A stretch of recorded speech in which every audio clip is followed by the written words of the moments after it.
So we have some of the most interesting, unique, and amazing meditations, I think, in the world. I mean, we have past life regression meditations, guided hypnosis meditations, Akashic record meditations, as well as healing meditations.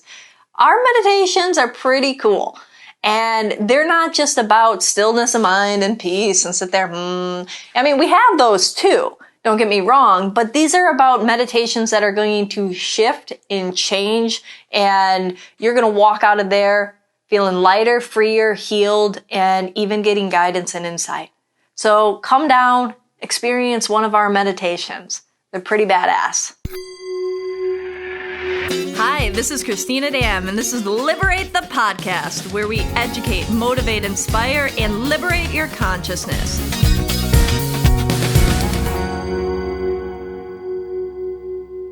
Hi, everybody. Welcome to another episode of Liberate the podcast. Today, we're welcoming back Tati.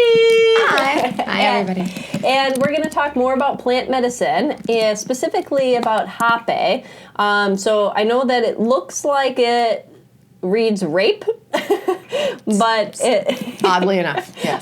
Oddly enough, but it is pronounced hapeh, and so that you do see sometimes pronunciations or the spellings of it to be with an H, just to kind of have that distinction. Yeah. It does have the E with the line on the top, but for the purposes, it is pronounced hapeh, and it is spelled R-A-P-E.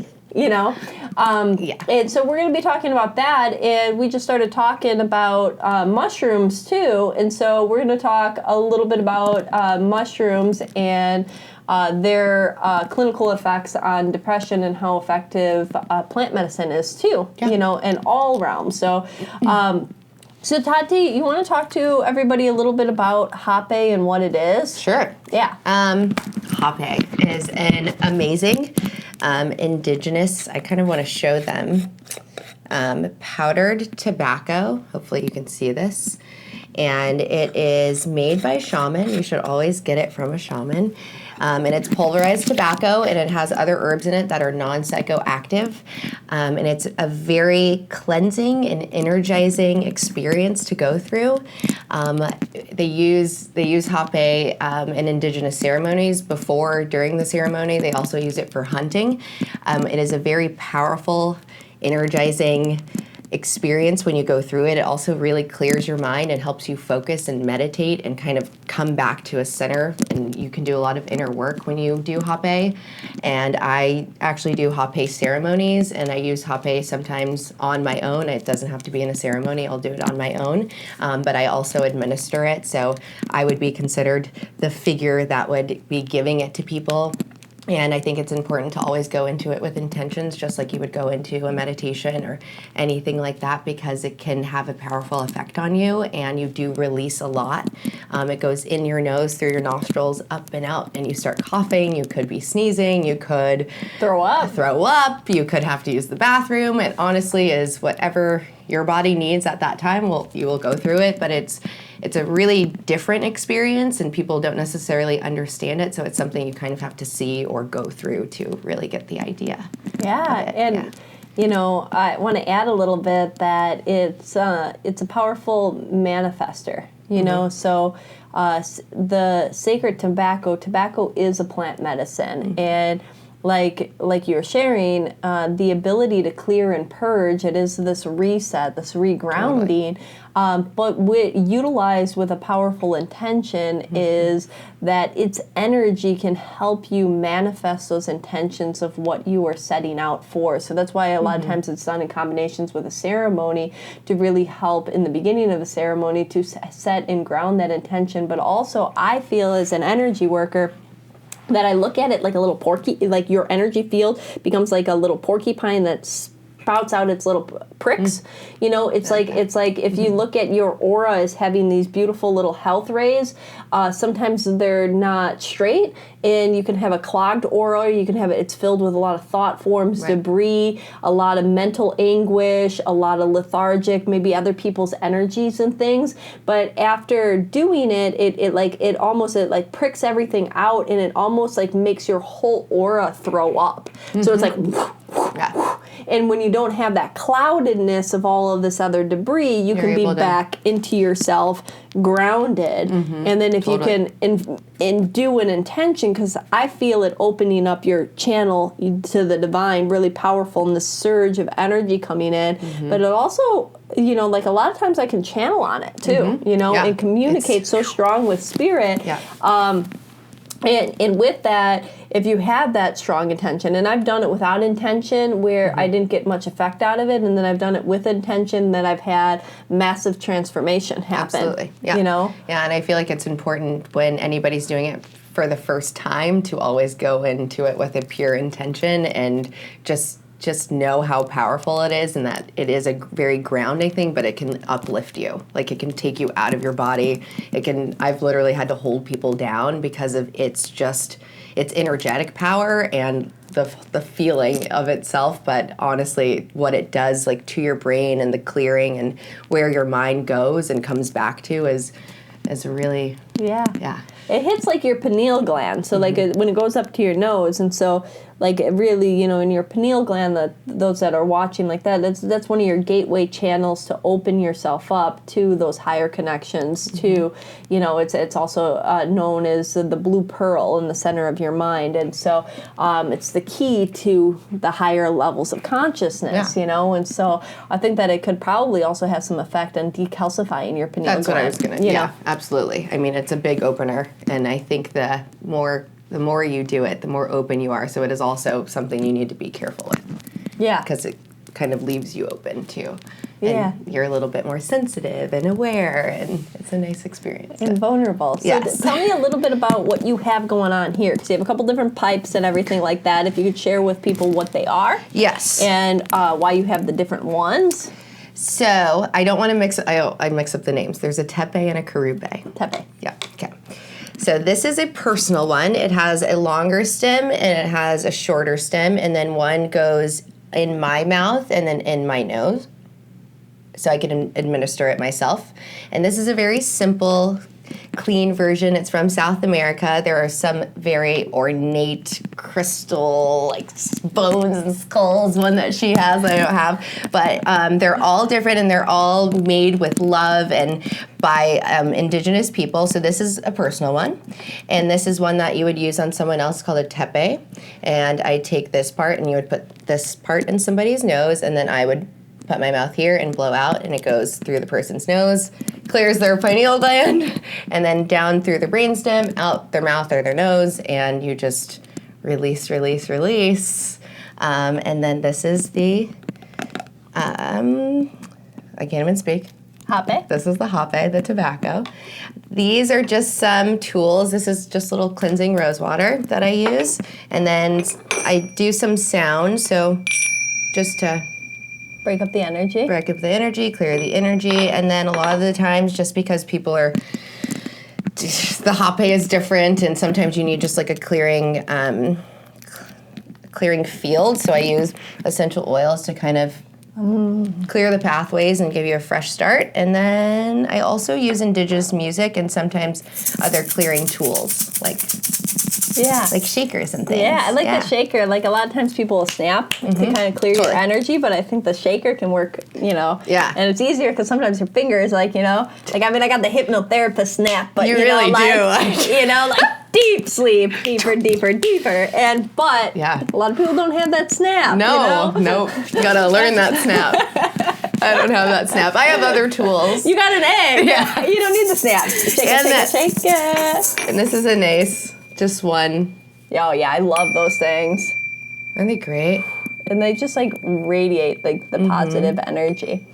Okay, so for this, do you want to show people? I mean, I can be your guinea pig. I would like to show people because I feel like that's something they would enjoy, right? You guys want to see?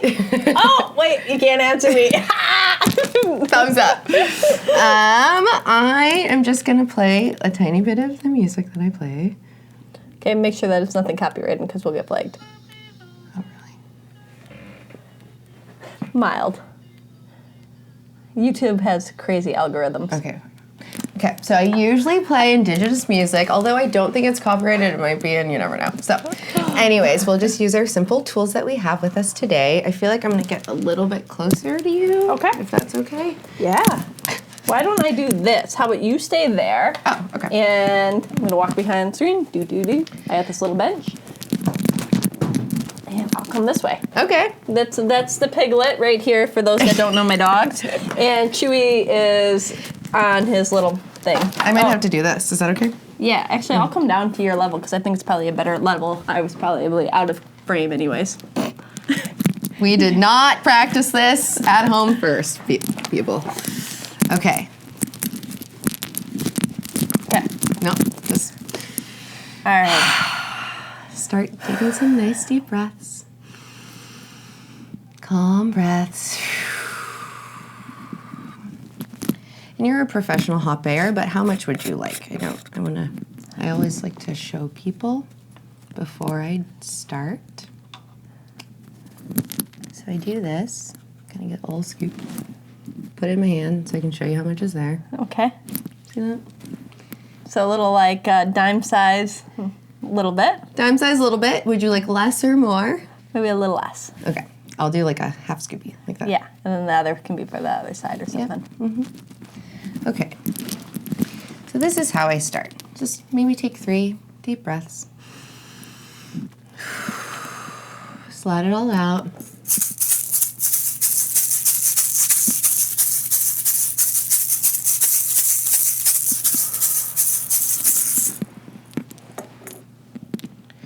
Just one more. Let me just make sure that this is ready for me. Nope. You might want to get tissue for people. Tissue.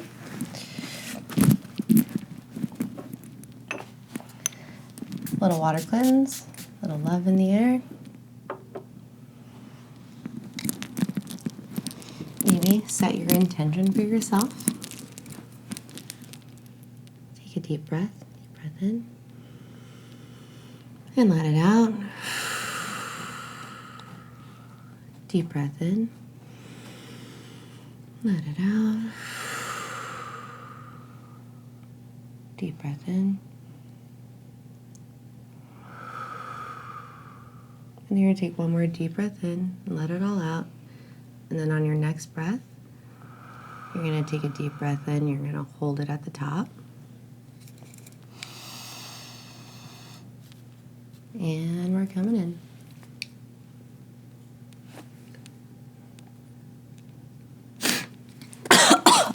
I got you.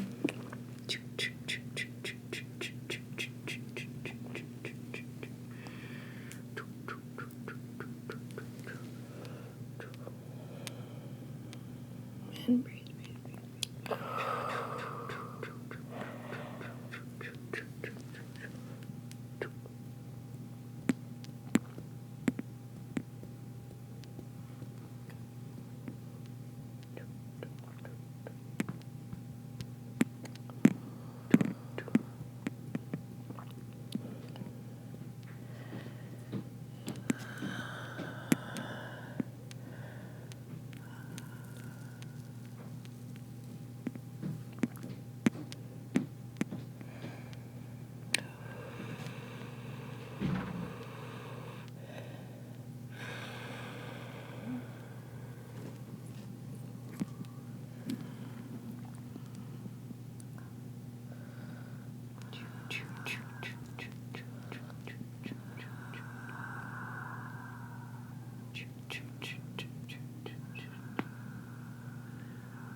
Nice.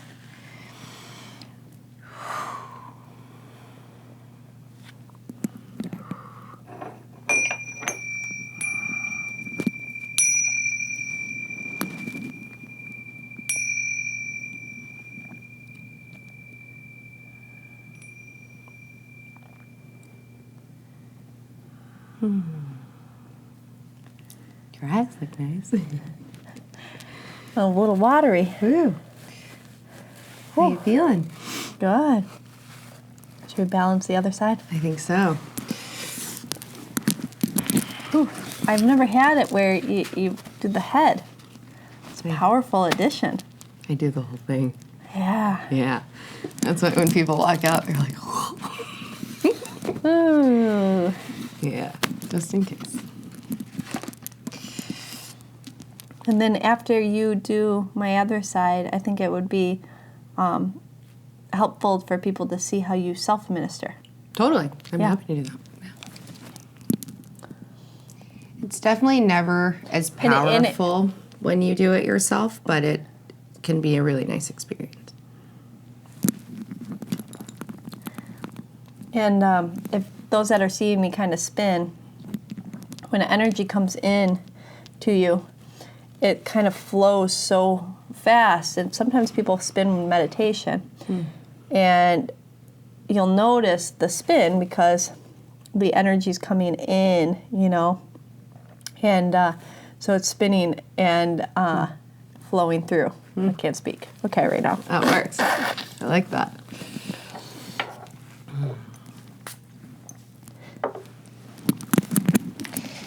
Start taking a few deep breaths.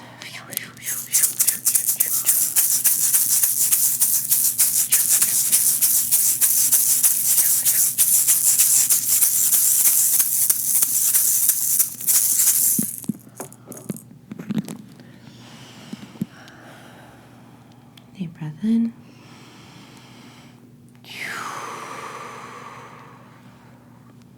Deep breath in.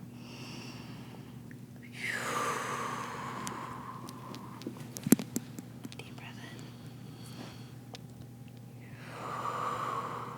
One more deep breath in, let it all out.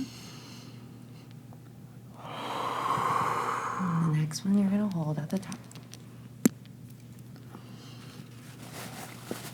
Sorry, you're good. You ready? Tell me when you're ready. Okay. And hold. And hold.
Ooh.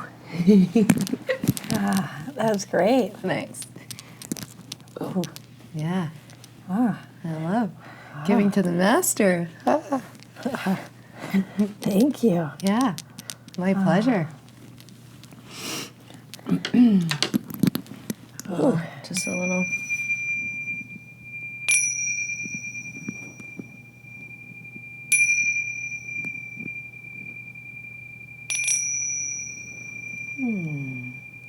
Clearing.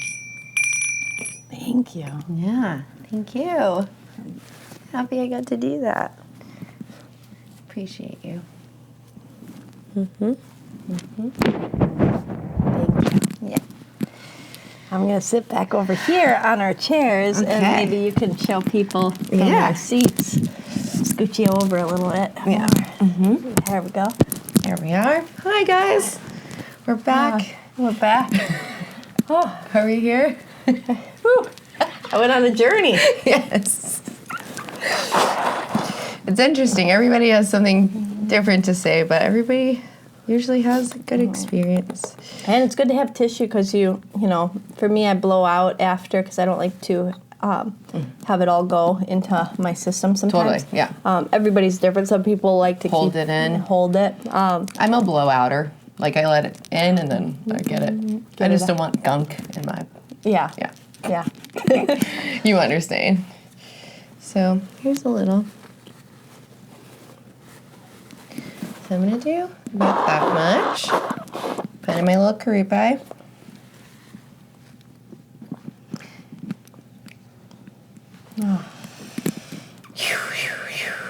I have to prepare myself to do this as well.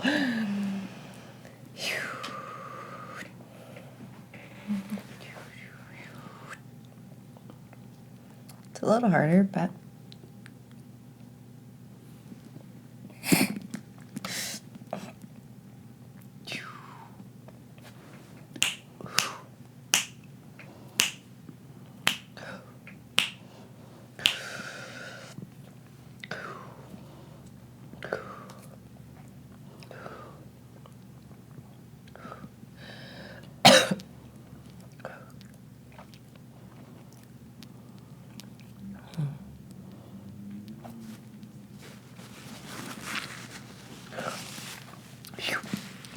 I'll do it.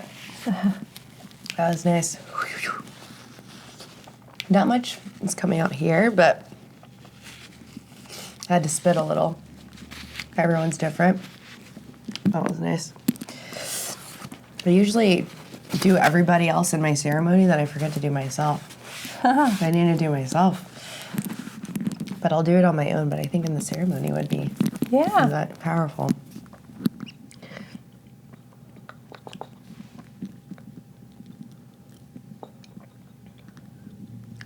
Little tears coming down. Powerful tears. And it's like everything gets completely still and quiet. You know, like the one thing that you're not picking up on is the stillness because it becomes an inner stillness. Like, really? Yeah. You know, it's like, I don't know why the environment seemed so much louder to me before, but now it seems so quiet and peaceful. Yeah. Right? It's almost like you could drop a needle now and you're aware, right? And because you're aware of everything. Totally. It's nice. All right. Piglet, I'm moving back. Give Mom some room. Do I look okay?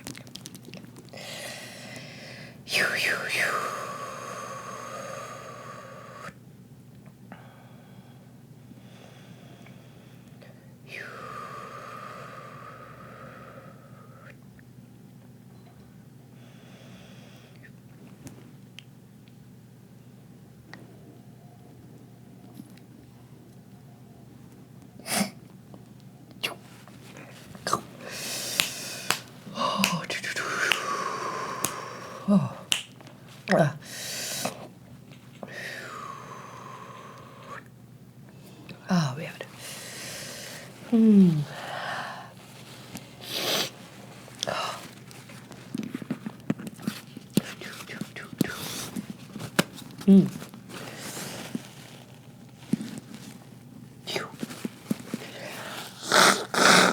Excuse me, everyone.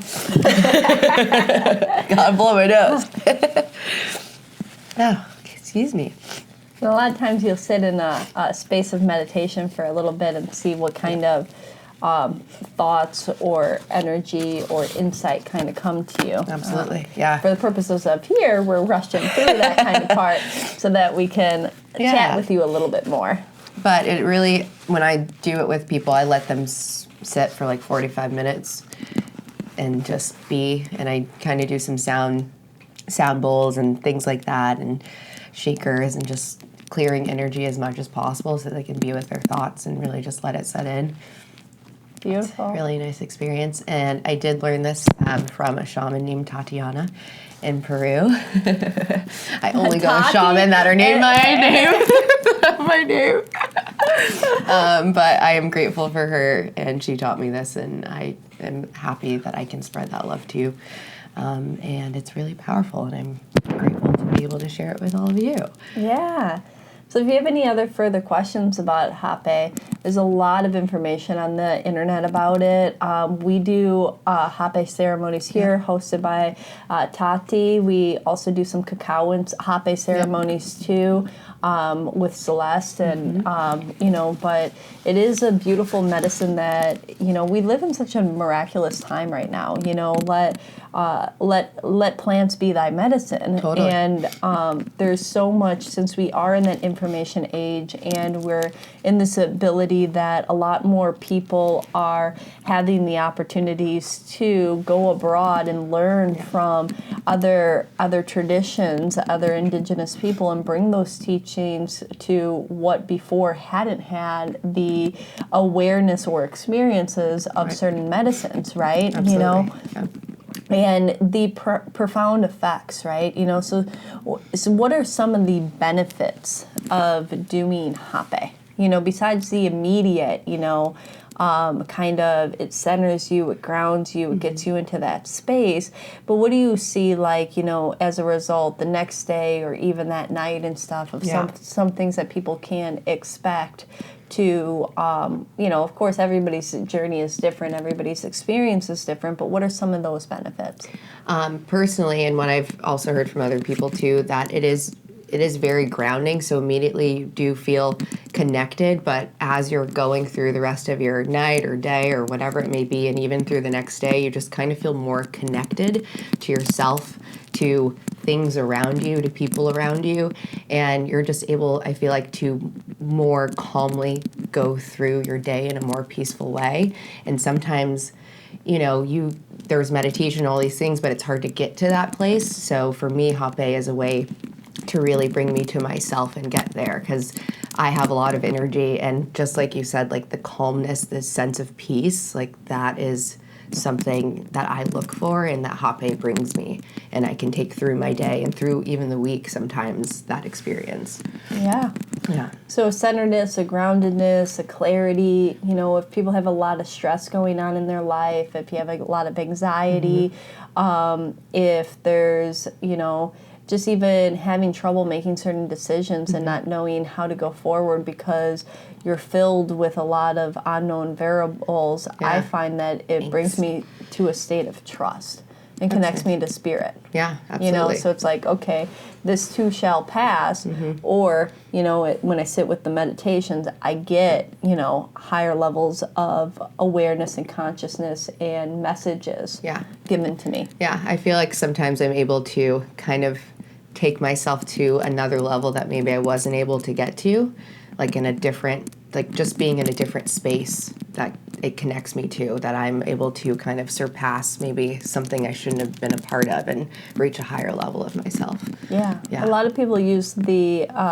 self-administer right before they go into a meditative space. I'll do that oftentimes at home. I'll be like, okay, I'm going to do my morning meditation, but I want to get to a deeper level within that meditation. I'm going to incorporate some hapeh. Nice. Right? That's, yeah, it's an intense experience, a way to get you to the next level. Yeah. Now, I mentioned us talking a little bit about it too, so if you guys want to keep it going, I noticed this little thing here. That's my little guy. And I just happened, while I was noticing that, I happened to notice that I'm also wearing a shirt with the same little guy on it. I noticed you noticing. So we have this other plant medicine that is starting to become very much widely accepted. Widely accepted and in the news, more so. Yeah. And there's been a lot of legalization. Huge. And so, in Colorado, our decriminalization, I should say, sorry. First step, decriminalization. Not delegalization, that would be the opposite, right? Decriminalization of it. So, but you also, for the first time in, decades, is that scientific research is showing up in being able to do studies on psychedelics, specifically on magic mushrooms, and all of these other plant medicines that are out there to say, okay, well, there's something to this. There's a lot of people that have been going and doing the trips to Peru, and coming back and having these ever-changed life experiences from doing plant medicine, and and then so the research has been coming out, and saying, okay, well, let's study this on some clinical levels. And one of the things that has been fascinating to me is, this new kind of talk and buzz around microdosing. Yeah. And so do we want to get into it a little bit? Let's talk about it a little bit. Okay. Yeah. So, there's the benefits of doing these big life-changing experiences of opening you up to these awarenesses beyond. And there's this level of consciousness. I think anybody that has ever done ayahuasca, or those that are curious about it, it's not like you're going on a trip. Right? Yeah. You're having a conversation in awareness, and the answers that are coming from those questions that you're asking, it's like having this conversation like we're having right now, and showing you aspects of your life or the world or the environment, and allowing you to understand the responses.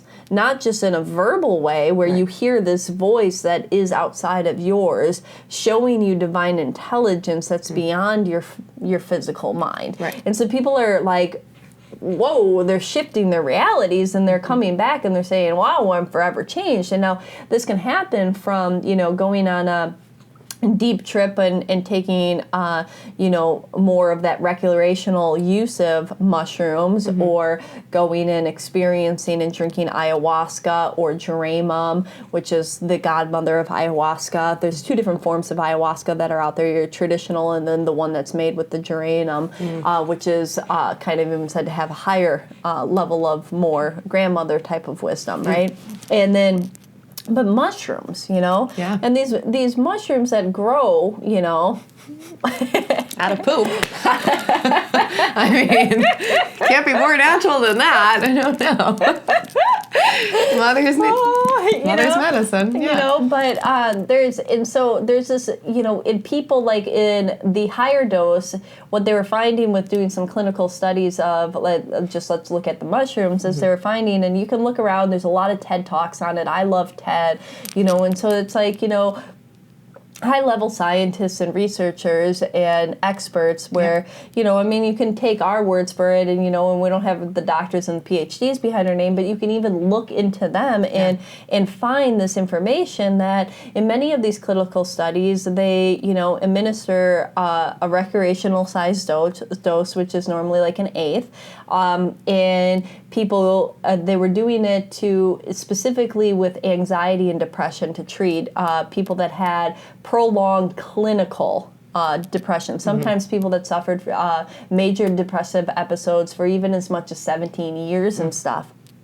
And in one dose, in this clinical environment with therapists on each side and going through this experience, coupled with music, that in over 90% of almost every clinical study that has been done, depression was eradicated after one experience. One 8-hour experience, gone. 17 years suffering. And so now, this is where the decriminalization has started to come into place, is because there's this overwhelming power of research. Yeah. And so reality. And then people are like, okay, well, is there effects of taking a smaller amount that you can still function and go about your day-to-day basis, and what is that effect? Right. And so that's where microdosing started to come into effect, and it's becoming more of a buzzword. You're going to hear about it more and more, especially as it continues to be delegalized in many different states, you know, and, you know, this is taking, you know, an eighth of that dose that you would normally take to a quarter of that dose, and so you're not having these hallucinations, right. but what it's happening when they do brain scans of people is that what they find is that different regions of the brain communicate with other regions that they normally don't communicate with. So you start. And so it's literally like, you know, and as a psychologist and a hypnotherapist, and I look at it as, okay, you know, a lot of why we are the way that we are is repeated behavior patterns. These neurons in our brain are firing because they're in this conditioned response, right? And so you have this conditional response that continues to happen. And if you don't think about it differently, and one of the analogies that was given in one of these TED Talks that I saw is like, if you look at if you were going sledding or skiing and there's a really cave or like a path that's really smoothed out. Totally. It doesn't matter where you start at the top of the mountain, it's going to find its way to that path. Right. And it's going to continue to go down that smooth path, and it's almost like a magnet drawing back. And so you're continuously reliving your same reality over and over again because your thoughts are continuously the same. And I've heard many times that you have about 65,000 thoughts a day, and the majority of people have the same 80% of those 65,000 thoughts are exactly the same as the day before. So we're living in this repetitive thought pattern, and it's no wonder that people are having a hard time pulling themselves out of certain states, like depression and anxiety. And so microdosing has that effect where it stimulates these different regions of your brain, and so you're having this ability to fire different neural pathways in a different way than you would normally do, right? Rewire. You're rewiring. So I said, you know what? I want to try it. You know? Hey! You know, like, you know, I'm a pretty positive person in the general sense, but I have went through, you know, a slew of very detrimental experiences over the last 2 years that have been extremely challenging. Right. And it feels like the world just is like, I'm keep on hitting the wall. And I find that, you know, that energy of that deep passion for life hasn't been the same as it is, and I can't pull myself out of it, right? And I'm not sitting there and saying that I have this major depressive, kind of aspect, but I know that my brain isn't firing how it used to, and I can't get it to fire like that anymore. Right. And so, you know, a couple friends recommended, well, why don't you try microdosing? And I said, you know, I'd be open to it, you know. So I went down the rabbit hole and I said, okay, well, what is this and what's the right approach? And the research behind microdosing was just as, like, amazing. And the findings and what they were able to do with the microdosing was they were actually able to do bigger clinical studies on it. So now you have people that when you find this information in this research, go ahead and you don't just take my word for it, look out there, it's out there. And they were able to do groups as many as 1,000 individuals at once, instead of like in the smaller, like a larger quantity doses, they were maybe doing 30 people or so. So these are larger scale research because you're taking, you know, such a smaller amount that people can function and they can go about their day to day. They can show up at work. They're not having hallucinations. They're not doing any of that. They're just drinking a little bit of mushroom and tea. You know, and they're eating it. They're drinking it and taking the remains of those mushrooms and swallowing it after.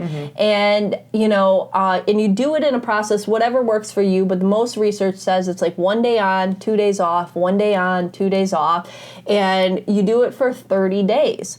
And the profound effects of it is that it almost eradicated all depression and anxiety in over 90% of the people yet again. And they retested those people 6 months out and 1 year out, and it was still gone. This is wild. Like, you know? Yeah.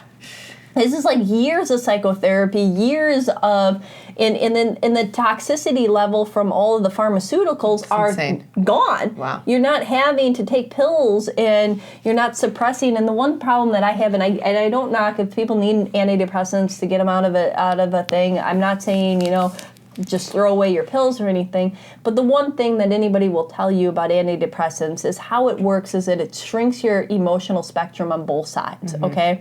So if you look at your emotions like this, and in order to get you out of having this depression, it goes like this, but it goes like this. So oftentimes if you or somebody you know or love has ever been on an antidepressant, you realize that you don't feel the lows, but you also don't feel the highs of life. So how effective is that if you're not allowing yourself to feel the joys, right? Yeah. And yes, you were functioning at a higher level, but you're negating the beauty and the bliss, right? Yeah. Because it's shrinking that emotional spectrum. And so what they're finding is this isn't shrinking the emotional spectrum. It's not having any negative consequences that they know of. It's wild. And, people are having amazing, amazing results. Yeah, this Right? is beautiful. More mushrooms. So, but this is the power of plant medicine. Yeah, it's a beautiful thing. Yeah. And it's how much more given, what these indigenous people and tribes and whether it's peyote, whether it's mushrooms, whether it's ayahuasca, whether it is morning glory seeds, whether it's all of these other things, if you look across different traditions and different cultures, you see that these plants have been used to kind of connect to spirit, to rebalance self, but now in the Western culture, we can take some of that and we can also apply our research-based tactics and see exactly what it's doing to the brain and how it's affecting the people months, years out. Right. Yeah. Plant medicine. It's at our fingertips, and we have to utilize it, what Mother Nature is giving us to be healthier people. It just makes sense. Yeah. Yeah. And the connection, I went down a rabbit hole even too recently of watching a video that Greg Braden did, and he went around studying people that lived for an exceptional long amount of time. He had the ability to interact with people that have lived to be 120 years old and things of that nature, and even found records of people living to be 258 years old. And actually, scientific or not, documented. There was a person that was from China that served in the military, and they got the Chinese government actually sent them a certificate of or an anniversary letter at their 50th anniversary from serving, then at their 100th, and then at their 100th and 50th, and it was stated that that person must have been about 258 years old. That's insane. Right? Whoa. Yeah. And so, but the interesting aspect and why I bring this up and why I think that plant medicine is so great, because it clears away all of this clutter, but it also connects you with spirit and connects you with your true heart. And what Greg Braden found in this research was that the key for people living a long life, but also a youthful life, having still elasticity in their skin, their eyes not sunken in, not that many wrinkles on their face, having a youthful energy and ability to still function, walk, grab their water, do all those things, because a lot of these people are living in more desolate areas, right? So they're going out and they're doing these chores and things that they need, not like our ease of our Western society, right? Sure. And he found that the key that they all said is they came from a space of compassion and love, right? Yeah. And that connectionness and feeling that they're of importance and value, but also having compassion for others, cause people to live longer, right? Yeah. And live better. And I think that that's some of the wisdom that plants bring to us, is they bring us back into harmony with Mother Earth and with ourselves. 5,000%. Those are my thoughts. Yes. Plant medicine, connect to heart, better mind. Yeah. Healthier life. So that's all we have for today. Thank you. Thank you. If you enjoyed this conversation, like it, subscribe, and share it with your friends. If you want some more amazing resources on your path of liberation, head over to liberateyourself.com and sign up for our mailing list. Connect with us on Facebook, Instagram at Liberate Hollywood, all one word, or Liberate Emporium, all one word. Until next time, liberate yourself.